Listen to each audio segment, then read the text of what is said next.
ওই দেখ বন্ধু, সবুজ দানবটা নাকি বাবাকে 2 চাকার রোলস রয়েসে বসাইয়া রাস্তার মাঝখানে ফ্যাশন দেখাইতাছে। শালা গরিবের সার্কাস চলছে রে।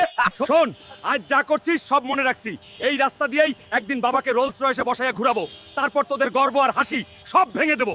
স্যার, আপনিই বক্সিং এর ফাইটের লোক বাছেন স্যার, আমাকেও খেলতে দেন প্লিজ স্যার, একটা সুযোগ দেন, আমি প্রমাণ করে দেখাবো। এই দেখ, হাল্ক রহিম দ্য টাইগার আর কাবির আয়রন ফিস্ট 5 বছর ধরে চ্যাম্পিয়ন, এদের সাথেই লড়বি ভেবে বলছিস তো? জি স্যার, আমি লড়বো। আজকের মেগা ফাইট, ইন্ডিয়ার হাল্ক বনাম রহিম দ্য টাইগার। এই নাকি ইন্ডিয়ার ফাইটার?